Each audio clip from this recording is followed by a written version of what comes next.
العالمين اللهم صل على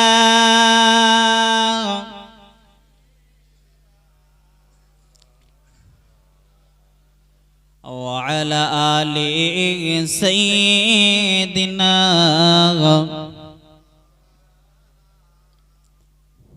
সাল্লাল্লাহু আলাইহি ওয়াসাল্লাম। যাই হোক, এত সময় পর্যন্ত মুফতি সাহেব হুজুর আপনাদের সম্মুখে খুব সুন্দরভাবে বক্তৃতা তিনি রাখছিলেন।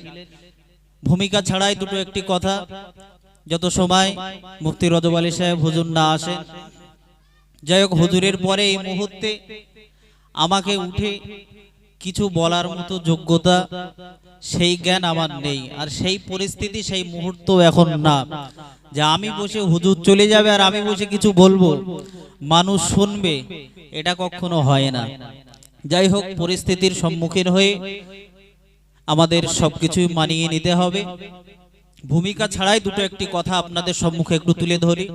আমরা আজকে চক্খরগাছি আলামিন কোরআনিয়া মাদ্রাসার প্রাঙ্গণে সকলে সমাবেত হয়েছি ইসলামিক যে জলসা ওয়াজ মাহফিল উপলক্ষে। যাই হোক, এখানে অনেক সন্তান, অনেক বাচ্চা তারা এখানে পড়াশুনো করে, মানুষের মতো মানুষ তারা এখানে হচ্ছে পড়াশুনো করে, কিন্তু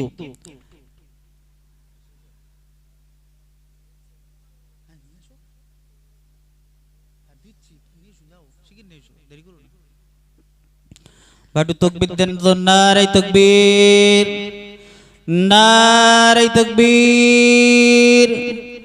মুফতি রজব আলী সাহেব হুজুর, নারে তাকবীর।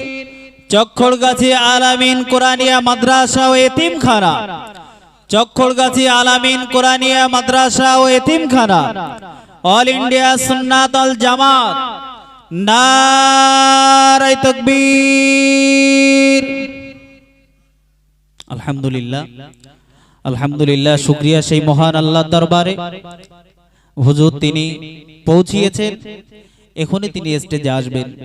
এখনো পর্যন্ত রাস্তাঘাটে দূর দারাজে যারা আছেন সকলকে অনুরোধ করছি, আপনারা মহামূল্যবান সময়টুকু নষ্ট না করে সকলে চলে আসেন। হুজুর এখনই আসবেন, আপনাদের সম্মুখে তিনি ওয়াজ ও নসিহত করবেন। আমি সকলকে অনুরোধ করছি, আপনারা রাস্তাঘাটে যারা দোকানে আছেন সকলে চলে আসেন। সকলে তাকবীর দেন, নারে তাকবীর, নারে তাকবীর। মুফতি রজব আলী সাহেব হুজুর, নারে তাকবীর।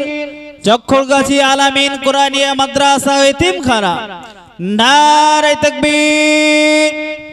সকলে চলে আসেন, যারা আছেন দোকানঘাটে রাস্তাঘাটে সকলকে অনুরোধ করছি আপনারা সকলে চলে আসেন। আমাদের মাঝে হযরত মাওলানা মুফতি রজব আলী সাহেব তিনি উপস্থিত হয়েছেন আপনাদের সম্মুখে, তিনি বক্তৃতা রাখবেন।